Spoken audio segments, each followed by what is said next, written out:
Isa po etong si Banat Bay na kinasuhan, sa mga kinasuhan nga natong si Senator Trillanes. Ang kaso po ay cyber libel dahil sa kanila kunong diretsahan na pagtumbok kay Trillanes na siya ang may pakana, na siya ang nagbenta sa West Philippine Sea sa China. Talagang hindi magandang akusasyon niya. Knowing Trillanes kung paano siya lumaban, katulad ng madalas kong sabihin, hindi yan hindi yan basta-bastang or ura-urada na sasampa ng kaso na walang basihan. Siguradong meron na siyang mga nakalap na matibay na ebidensya bago niya isampa ang kaso. Ulitin ko, knowing Trillanes na ang dunong at talino ay di hamak na mas mataas kaysa sa mga katulad ni Banat Bay, katulad ni Naroque. Kaya nako po, 7 daw po ang sinampahan ng kaso ni Senator Trillanes. 7 individual. Karamihan dyan or lahat yan, lahatin na natin ay mga diehard, mga taga-suporta ni Digong. At isa nga po dyan, etong si Banat Bay na nasa SMNI at may programang Banateros. Banateros. Yung programa na ang babanata na yung mga taong ayaw kay Digong, yung mga taong hindi pabor sa kanilang idolo na si Kibuloy, ganun matindi no? Matindi. Buti, sabihin na natin, ang tatapang po ng sikmura niyo. Wala talaga kayong kahihiyan, di ba? Sabi niya, so ngayon po ay aking inaantay ang reklamo na isinampa ni Trillanes. Yon, inaantay na daw niya. Mukhang composed naman siya. Hindi po muna ako magre-react sa kanyang isinampang kaso, ngunit expected ko na ito sa taong katulad expected na daw siya. Niya ito, etong kaso na ito. Pero yun nga, ang sabi niya sa isang taong katulad daw ni Trillanes na mahilig magpapansin. Kayo po ang pumapansin kay Trillanes.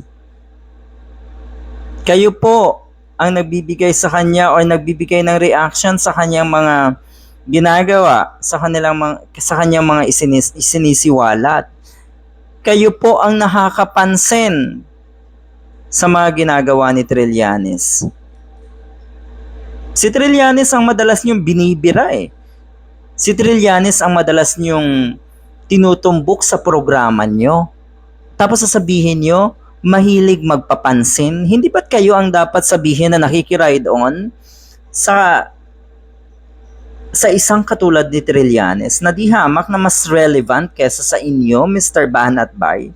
Expected mo na pala etong kaso na ito. Paano mo nalaman? So from the very beginning pala, alam mo na may mga kasong isasampa sa'yo. Ay baka hindi lang po si Trillanes ang magsampa sa'yo ng kaso. Expected mo pala to alam mo. Ang ibig sabihin, alam mo na may kasalanan ka. Alam mo na may dapat kang harapin na kaso. Sa tuwing bubuka ang bibig mo siguro, alam mo rin na meron kang haharaping kaso, mayroong posibleng kumaso sa'yo at maghain ng complaint laban sa'yo. Ganon po ang estado ng trabaho nyo. Diba, napaka-risky ng ginagawa nyo. Pero yun nga, kung malaki naman ang kapalit, bakit hindi?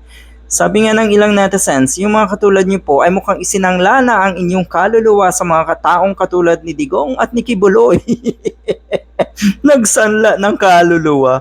Ang mga katulad daw ni Trillanes ay hindi na dapat binibigyan ng pansin dahil siya ay irrelevant na sa lipunan. At sino po ang bibigyan ng pansin? Katulad ni Naroque, katulad niyo po at ng iba pa na puro kasinungalingan ang lumalabas sa bibig. Kayo po ang papansinin. Abay, ang lakas naman po ng loob niyo na sabihin na irrelevant si Mr. Trillanes. Yun nga, tahimik lang sana.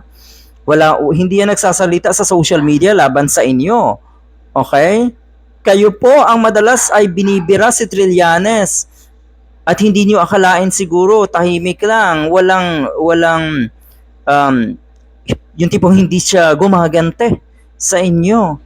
Pero eto, tahimik pala na nangangalap na ng ebidensya para kayo ay sampahan ng kaso. O di ba, pang matalinong galawan ang ginawang ito ni Trillanes. Yung sa inyo po ni Naroque, Diyos ko po, pang tambay, pang palengke.